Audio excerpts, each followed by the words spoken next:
মই আছোঁ মিষ্টাৰ ইণ্ডিয়াৰ সন্মুখত মবেম্বুক লগ কৰিবলৈ বাজাৰ ইণ্ডিয়াত 2 এপদ সামগ্ৰী ক্ৰয় কৰিবলৈ ইনবুইল পেড ওলমাই লোৱা বেগ লৈ বহি লৈছোঁ এচি বাছত। এইখনত বোলে চ'লাৰ আছে, ওপৰত সূৰ্য দেৱতাই গৰম দিয়ে আৰু ভিতৰত ঠাণ্ডা হয় এচি লগালে।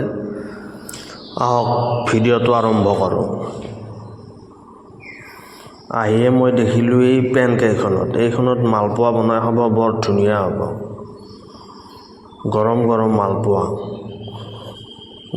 গৰম মালপোৱা উদাঙাই থোৱা মালপোৱা আৰু গাভৰু ছোৱালী ভাল পোৱা বোলে একেই কথা। দুয়োটা ঠাণ্ডা হ'লে ইয়াৰ জুতিটো কমি যায়। সেয়েহে মালপোৱা সদায় গৰমে গৰমে খাব লাগে ৰঙা চাহৰ লগত।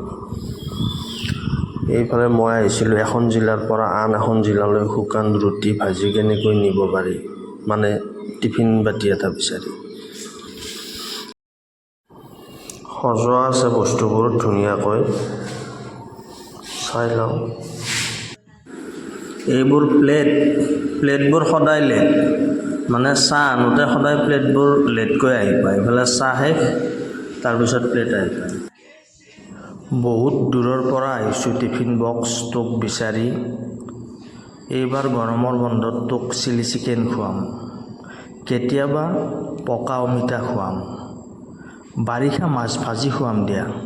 টিফিন বক্স তোৰ নামত কবিতা লিখিম টিফিন বক্স। বাই।